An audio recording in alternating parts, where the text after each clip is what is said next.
നമസ്കാരം, മല്ലു കുക്കിംഗ് വീഡിയോയിലേക്ക് എല്ലാവർക്കും സ്വാഗതം. നമ്മളിത് ഇപ്പം ഇന്ന് ഒരു കുറച്ച് നെയ്മീൻ പൊരിച്ചെടുക്കാനാണ് പോകുന്നത്.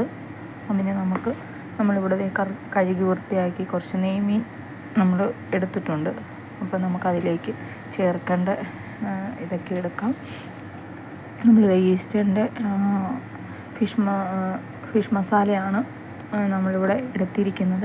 പിന്നെ ഇതിലേക്ക് നമ്മൾ കുരുമുളകും കുറച്ചു ചുവന്നുള്ളിയും നമ്മൾ അരച്ച് ചേർക്കുന്നുണ്ട്. പിന്നെ വെളുത്തുള്ളി, ഇഞ്ചി പേസ്റ്റ്, ഇത്തിരി മഞ്ഞൾപ്പൊടി, ഇത്രയാണ് നമ്മൾ ചേർത്തിട്ടാണ് ഇന്ന് നമ്മളിത് ഫ്രൈ ചെയ്തെടുക്കുന്നത്. അപ്പോൾ നമുക്ക് ഇത് ഒരു അരമണിക്കൂറെങ്കിലും നമ്മളിത് പുരട്ടി വയ്ക്കണം, എന്നാലേ ഉള്ളൂ. ഇത്തിരി വിനാഗിരിയും കൂടെ ചേർക്കുന്നുണ്ട്. ഇത്തിരി വിനാഗിരിയും ഉപ്പും കൂടി ചേർത്തിട്ടാണ് നമ്മളിത് റെഡിയാക്കാൻ പോകുന്നത്. അപ്പോൾ നമുക്ക് മസാലകളൊക്കെ ചേർക്കാം. നമ്മുടെ ഉള്ളിയും പച്ചക്കുരുമുളകും കരിവേപ്പിലയുമാണ് നമ്മൾ അരച്ചെടുക്കാൻ പോകുന്നത്. ഇത് അരച്ചെടുത്തുകൊണ്ട് വന്നിട്ട് വേണം നമുക്ക് ഇതിലേക്ക് ചേർക്കാൻ. ഇതിലേക്ക് നമ്മളിപ്പോൾ ഇഞ്ചി വെളുത്തുള്ളി പേസ്റ്റ് നമ്മൾ ചേർത്ത് ഫിഷ് മസാലയും ചേർത്ത് വെച്ചിട്ടുണ്ട്. ഇനി ഇതിലേക്ക് നമുക്ക് ഉപ്പും വിനാഗിരി ഒഴിച്ച് നമുക്കൊരു അരമണിക്കൂർ പുരട്ടി വയ്ക്കണം. എന്നിട്ട് വേണം നമുക്കിത് റെഡിയാക്കി എടുക്കാൻ. അപ്പോൾ നമുക്ക് അരച്ചുകൊണ്ട് വരാം. ഈ അരയ്ക്കുന്നതിൻ്റെ കൂട്ടത്തിൽ നമുക്ക് കുറച്ച് ഇച്ചിരി പെരിഞ്ജീരകവും കൂടെ ചേർക്കണം. നമുക്കന്നേരം പെരിഞ്ജീരകവും കൂടെ നമുക്കിതിനകത്തോട്ട് ചേർക്കാം.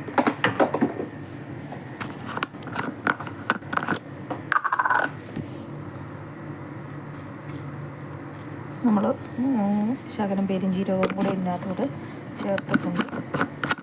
ഇനി നമുക്കിതിനകത്ത് ഗരം മസാലയും കൂടെ ഇച്ചിരി ഇടാനുണ്ട് കേട്ടോ. ഞാനത് പറയാൻ മറന്നു പോയതാണ്. അപ്പോൾ ഇത്തിരി ഗരം മസാലയും കൂടെ നമുക്ക് ചേർക്കാം. ഈ മസാലയ്ക്കകത്തോട്ട് ഇച്ചിരി ഗരം മസാല, ആവശ്യത്തിന് ഗരം മസാല നമ്മൾ ചേർത്ത്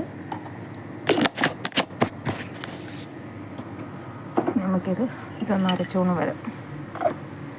അപ്പോൾ നമ്മുടെ ഈ മസാല നമ്മൾ അരച്ച് ഇവിടെ കൊണ്ടുവന്നിട്ടുണ്ട്. നമുക്കിനി ഇതിലേക്ക് ചേർത്ത് ഉപ്പും വിനാഗിരിയും ചേർത്ത് നമുക്ക് പുരട്ടി ഒരു അരമണിക്കൂർ വയ്ക്കാം. നമ്മൾ ഇത്തിരി വെളിച്ചെണ്ണയും കൂടിയൊക്കെ ചേർത്ത് നമ്മളിത് ഒരമണിക്കൂർ ഇത് നമ്മൾ വെക്കുവാണ്. അരമണിക്കൂറിന് ശേഷം നമുക്കിത് പൊരിച്ചെടുക്കാം. അരമണിക്കൂർ ഇതിവിടെ ഇരിക്കട്ടെ. പാൻ അടുപ്പ് വെച്ചു ചൂടായിട്ടുണ്ട്. നമുക്കിനി ഇതിലേക്ക് ഓയിൽ ഒഴിക്കാം. കുറച്ച് കറിവേപ്പില ഇടണം. കുറച്ച് കറിവേപ്പില എടുത്തു വരാം.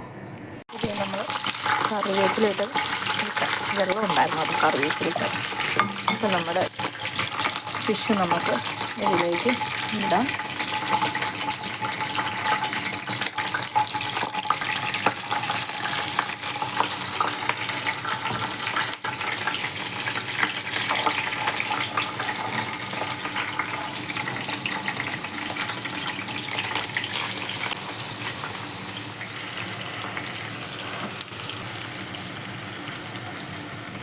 ഇതൊന്ന് മറിച്ചിട്ട് കൊടുക്കാം.